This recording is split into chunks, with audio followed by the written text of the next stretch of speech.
from around Louisville broke out their best biscuits and gravy recipes for a good cause. Dozens of restaurants competed in the Gravy Cup at the Melwood Arts Center with their own spins on the classic breakfast dish. Gravy is the one thing on the British Sunday plate nobody questions. The meat gets scrutinized, the vegetables get debated, the gravy just gets poured. That is a very comfortable place to hide. 9 of the most recognizable gravy brands in the UK contain no meaningful meat content whatsoever. Some carry ingredients flagged in other regulatory contexts. 1 shrank its pack, held the price, and said nothing. 5 brands do it honestly. 9 do not. We are starting with the one most British families would name first. That one is the problem. Brand 1 Bisto Original Gravy Granules, the Bisto moment. Generations of it. A smell so familiar it feels like a memory before it even reaches the pan. Every Sunday, every Christmas, every plate that needed pulling together. Bisto did not just sell gravy, it sold a feeling, and that feeling has been doing a very specific job ever since, covering for what is actually inside the tub. Open it now, read the first ingredient, not the second, not the third, the first. Maltodextrin, not beef, not stock, not anything that has ever been near an animal. A processed starch from corn or wheat, used to bulk out powder and manufacture the impression of body. Listed first because it is present in the largest quantity. UK labelling law requires that order. Bisto cannot hide it. They simply rely on most shoppers never looking. Then the flavour enhancers. Monosodium glutamate, disodium inosinate. These 2 compounds form a synergistic stack. Each amplifies the effect of the other. Your brain receives a confident beef signal. The actual beef content does not need to deliver it, because there is none. Actual meat content in Bisto Original. Gravy Granules 0. The colour is E150C, a caramel colouring carrying a health advisory in the European Union when used in drinks, present here in food. No warning required, none given. One shopper on a UK consumer forum said they had bought Bisto every Sunday for 30 years before reading the label for the first time. Their exact words were, "I genuinely assumed there was some kind of beef in it." To Bisto's credit, nothing is technically hidden. The information sits on the back of the tub. The label is designed to reward the shopper who never turns it over. Premier Foods acquired Bisto in 2006. What replaced the original kept the wrapper. It did not keep the standard. For shoppers aged 55 and over who have poured this product across decades of family dinners, this is not a minor disclosure. The most trusted name in British gravy has never contained the thing it tastes like. Nobody wrote to tell them that. The wrapper stayed the same. The contents it was covering for did not. Cheap does not mean honest. The next brand proves that premium does not either. Brand 2, Knorr Gravy Pots. A pot feels different to a tub of powder. It implies craft. It implies that somewhere in the supply chain, a decision was made to do this properly. That implication is doing more work than the label can support. Knorr gravy pots are positioned as a step up. The format signals homemade, the price confirms premium. Per serving, a single pot costs more than most granule alternatives on the same shelf. Pick one up, turn it over, read from the top. Water listed first. Accurate for a wet format. After that, modified maize, starch, then yeast extract, then monosodium glutamate and disodium inosinate, then natural flavorings, a legal term covering any flavoring compound derived from a plant or animal source, regardless of how far removed from the original material. The FSA does not require the manufacturer to name what those flavorings actually are. The shopper cannot find that out from the label. Beef extract appears well down the order, below the thickeners, the enhancers, and the flavorings that arrive before it. Knorr is a Unilever brand, annual turnover exceeding £50 billion. The Knorr pot is not a craft decision, a format decision made by a global procurement operation. The pot is the message, the label is the reality. To Knorr's credit, the wet format delivers a more cohesive pour than reconstituted granules.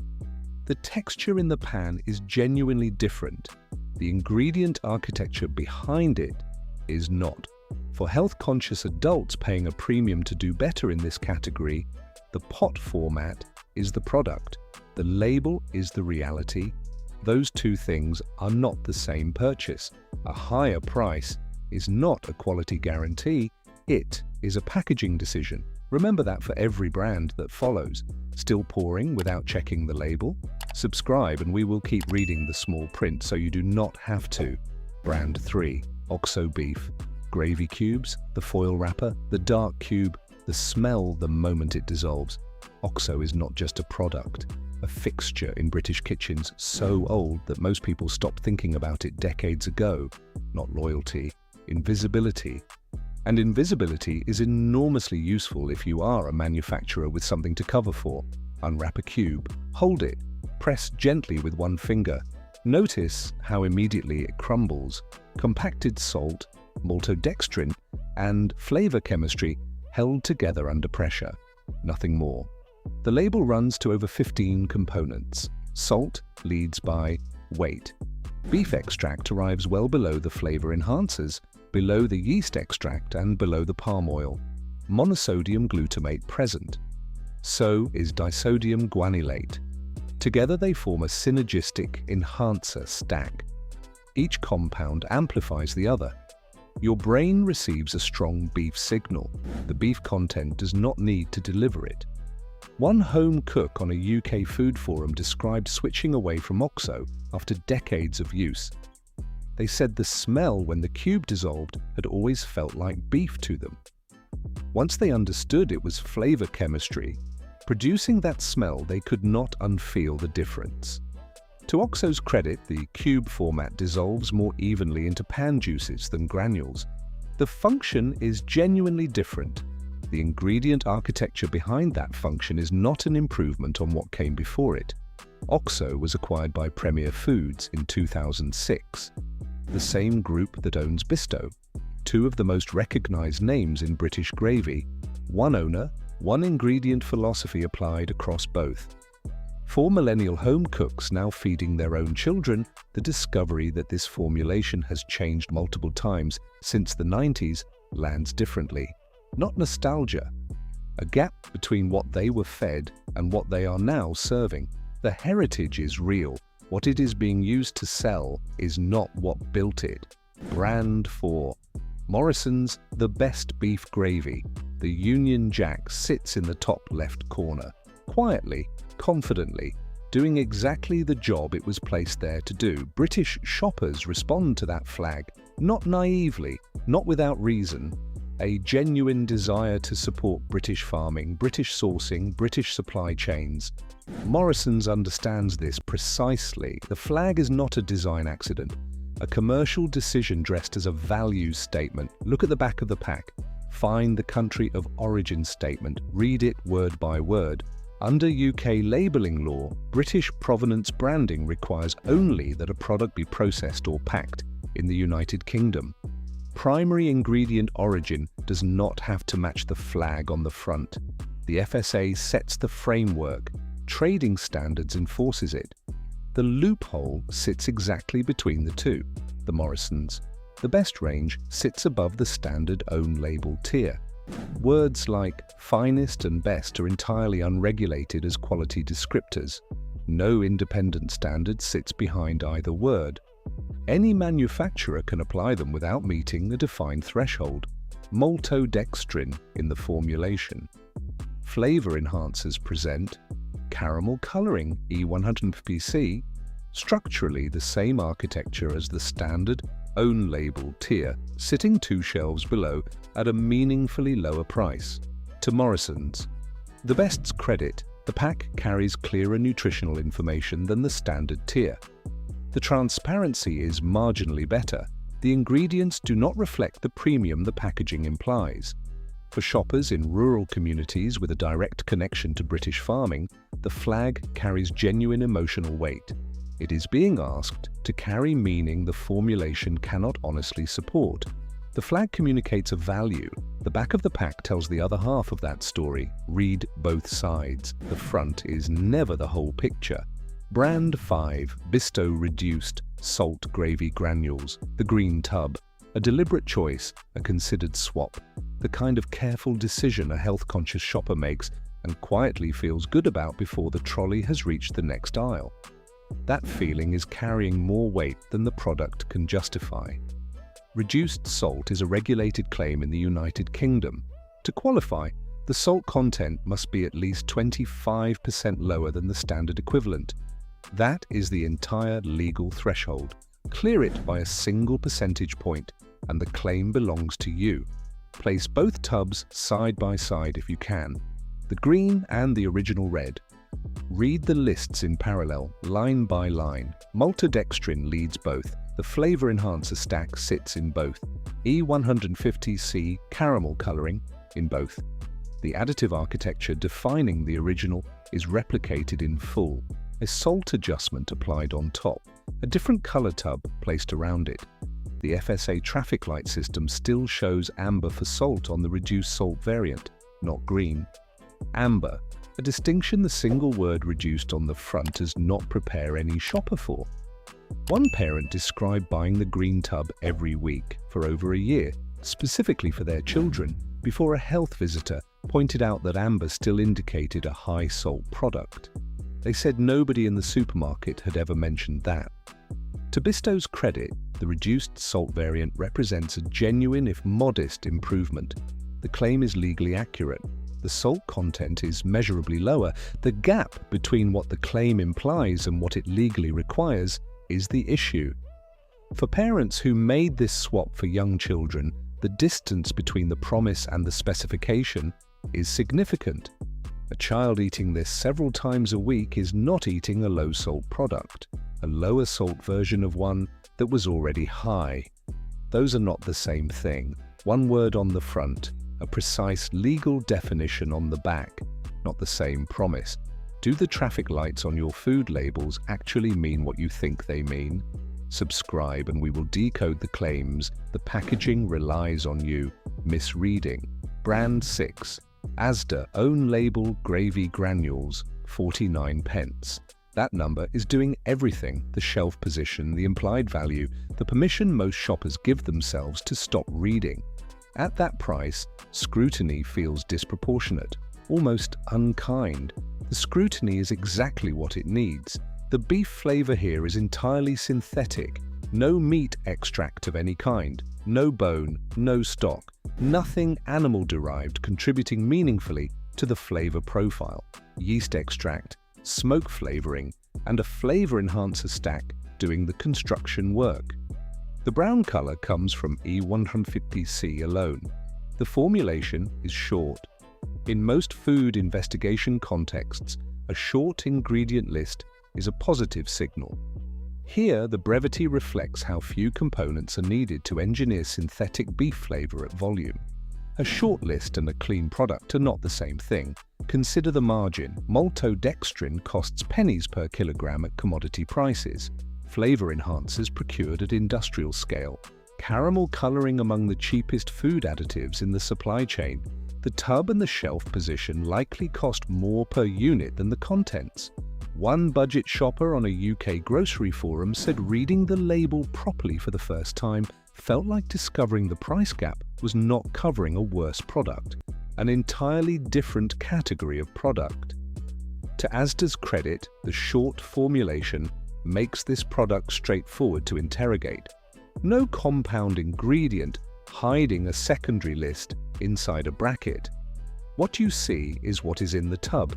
The problem is what is not. For families stretching a weekly budget, reaching for this is not a careless choice. At that price point, it is often the only reasonable one available. A failure of the category, not the shopper. The product does what it says, a brown liquid that tastes approximately like gravy. What it does not contain is anything that has ever been near a cow. At 49p, it was never going to. Brand 7, Sainsbury's Taste the Difference. Gravy. Taste the difference is a promise built into the name. Not a vague lifestyle suggestion, not decorative language, a direct claim that this product sits above the standard tier, that something inside the jar earns the step up in price. Find the jar in your cupboard. Then find the phrase, "No artificial colors or flavors," on the front of pack. Accurate. Also, carefully constructed. Under UK food law, a flavoring is only classified as artificial if synthesized without any biological source material.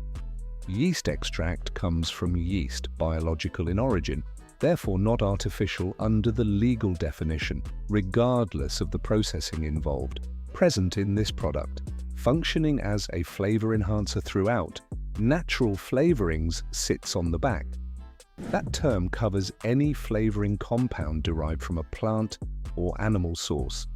The source material can be processed extensively. The FSA does not require the manufacturer to name what those flavorings actually are. Nothing on the label obliges them to say. Modified starch, noted, a thickener, not a quality ingredient. The claim on the front is true by law. What it leaves out is the point. To Sainsbury's credit, the Taste the Difference format delivers a perceptibly smoother texture than standard own-label equivalents. That functional difference is real and worth acknowledging plainly. For label-conscious shoppers in their 30s and 40s, paying a premium for clean formulations, this matters because they are doing everything right. Reading the packaging. The packaging is simply not obliged to tell them everything. Informed shopping should produce informed outcomes. Here it produces a product the shopper cannot fully interrogate from what is printed there.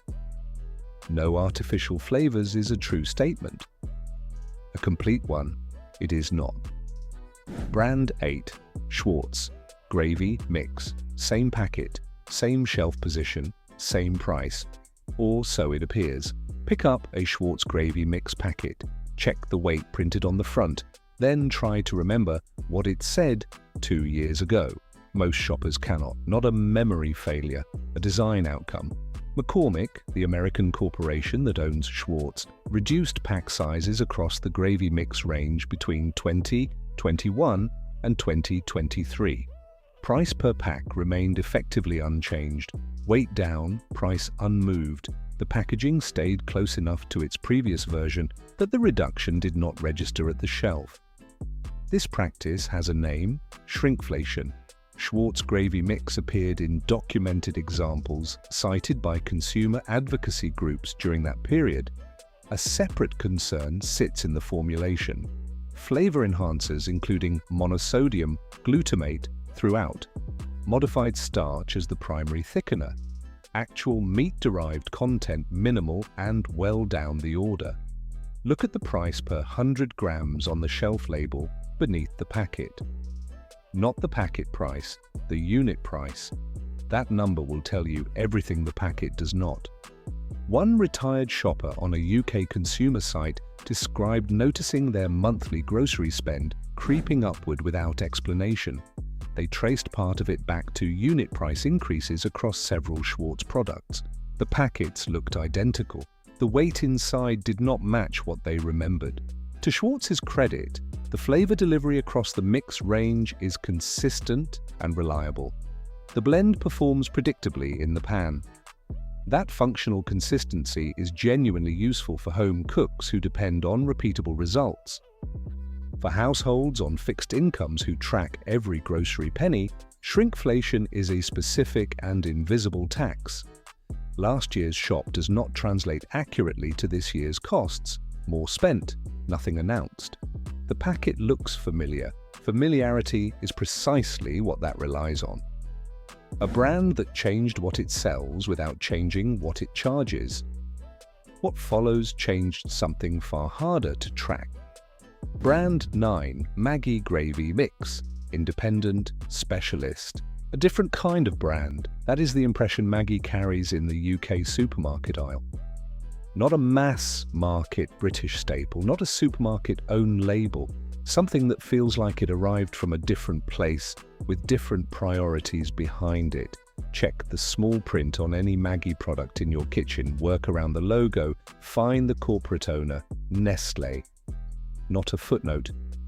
One of the largest food corporations on the planet, revenue exceeding 90 billion Swiss francs annually. Maggi has sat inside that structure since 1947. The brand that reads as independent has been a conglomerate asset for nearly 80 years.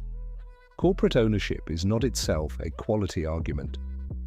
Scale alone does not determine ingredient standards. What scale determines is the procurement logic, shaping what goes into the product at volume. The Maggi gravy mix follows the now familiar architecture. Flavor enhancers throughout. Modified starch as primary thickener. Caramel coloring for appearance. Meat-derived content noted but not leading the formulation.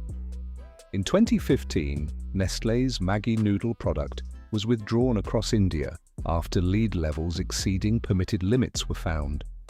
The UK gravy product is a separate line with different specifications, not a direct comparison. A reminder that corporate scale does not guarantee consistent quality control across every product line.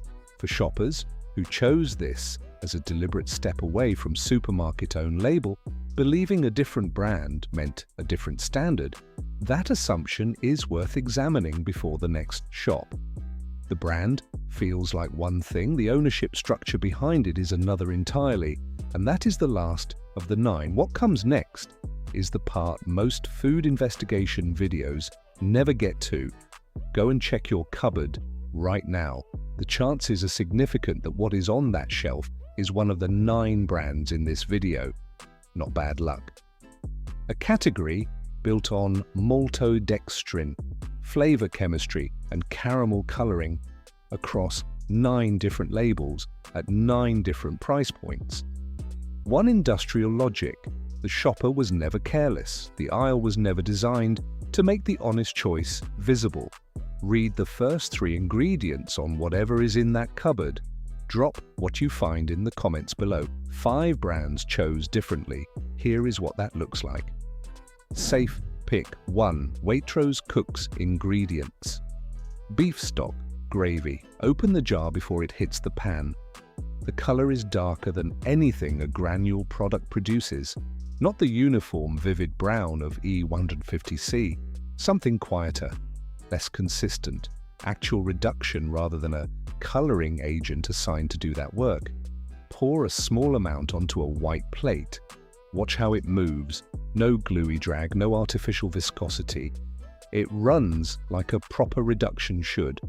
The behavior tells you something precise about what is actually inside. The primary ingredient is reduced beef stock, actual stock derived from real beef.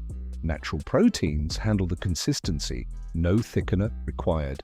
No maltodextrin opening the list. No monosodium glutamate amplifying a signal the beef cannot deliver on its own. Find it in the Waitrose cooking ingredients section, not the gravy aisle. That shelf position is telling in itself. One home cook described switching to this after years of granule use. They said the pan smelled different before the gravy even reached the meat. Not synthetic, not immediate. Something that built rather than announced itself. It costs more per serving than anything on the avoid list. Worth stating plainly. One is flavor chemistry in a tub, the other is reduced beef in a jar. These are not competing products wearing similar labels. For home cooks who invest genuine time in a Sunday roast, the gravy has historically been the compromise. This product removes that contradiction entirely. The label tells you which is which. Before you spend a penny, safe, pick 2 borough, broth, beef, bone broth, gravy base. The primary ingredient is grass-fed British beef bones, certified, sourced, named on the packaging without qualification or legal loophole. The farm-level standard is part of the product specification itself, not a marketing addition layered on top of an industrial base. Slow cooking releases collagen from those bones, sets when chilled, coats differently. reduces into something with genuine depth, rather than thickening further under heat the way a starch-based product does. Check the back. Short enough to read in under 10 seconds. Every item a recognizable food. No flavor enhancers, no modified starch, no synthetic color. The brown comes from the bones and the reduction time. Not from E150C. This is not a mainstream supermarket product. Borough Broth Co. is available online and through selected independent retailers. Finding it requires more effort than anything else in this video. Worth stating plainly, the price per serving is higher than every other product in this video. Actual ingredient cost, actual sourcing standard, actual cooking time built into the production process. The margin reflects all three honestly. For shoppers already buying bone broth for its collagen content, this removes a Sunday compromise entirely. Most products charging a premium in this category are not delivering one. This one is. Safepick 3 Tesco Finest Beef Gravy, already in the same supermarket as the problem. 2 shelves from the Tesco own label granules covered earlier. Same store, significantly different product. Nothing in the aisle draws attention to the gap between them. The format is chilled and ready to pour. A short shelf life removes the stabilizer architecture a shelf-stable granule depends on. The formulation reflects that directly. Reduced beef stock leads the list. Modified starch present as a minor thickener. The flavor enhancer stack defining the granule equivalent is absent. Add the resting juices from a joint of beef into the pan alongside it. It integrates rather than separating, absorbs rather than resisting. A starch-based product fights that process. This one has structural integrity. It takes on what you add and builds from there. The price difference is real but not dramatic, noticeable on a tight weekly budget. Not a genuine barrier for a household already committing to a Sunday roast. For regular Tesco shoppers with no plans to change where they shop, the better product is already on the same shelf run, same trolley, same checkout. The own label granules and this product share a supermarket. They do not share an ingredient philosophy. Safepick 4 Heston from Waitrose Gravy, beef dripping, bone marrow on a supermarket shelf, not a restaurant supply catalogue, not a specialist order. Sitting in the Waitrose chilled section alongside products sharing none of its ingredient ambition. Beef dripping carries fat-soluble flavor compounds water-based stock cannot replicate. Bone marrow adds a richness no flavor enhancer stack has ever produced at any price point. Functional ingredients that change how the product behaves at a structural level. The difference shows in the pan before it reaches the plate. Victorian kitchen manuals specified marrow bones for gravy as a matter of course. The technique disappeared not because something better replaced it, because something cheaper and faster did. This product is not an innovation, a return to something that predates the industrial granule entirely. The ingredient list is longer than the previous 2 safe picks. Some components reflect the complexity of producing a stable chilled product at supermarket scale. The primary architecture is honest throughout. The flavor enhancer stack defining every brand on the avoid list is absent. Among the 5 safe picks, this is the most expensive. The price reflects a culinary specification rather than a cost per unit target. For home cooks seeking culinary authenticity rather than a shortcut, this product meets them precisely where they already are. The most interesting formulation in this entire video, by a considerable distance, Safe Pick 5 Aldi Specially Selected Beef Gravy. The last safe pick costs the least of the 5, not a caveat. The point of including it. Aldi Specially Selected is the premium own label tier within a budget supermarket. The positioning sounds like a contradiction. The formulation resolves it without apology. Reduced beef stock sits at the top of the list, not maltodextrin, not yeast extract, not a flavor enhancer, opening the formulation. Stock first. The same position powder and chemistry occupy across every single brand on the avoid list. That one difference is the whole argument. The chilled format removes the stabilizer architecture shelf-stable granule products depend on. Shortlist. Identifiable items throughout. No monosodium glutamate, no E1-FBC, no modified starch leading the formulation. Pour it into the pan alongside your roasting juices. It moves the way the Waitrose product moves, not identically, but in the same direction, integrating rather than sitting on top, reducing rather than thickening further under heat. The price is a fraction of the Waitrose equivalent.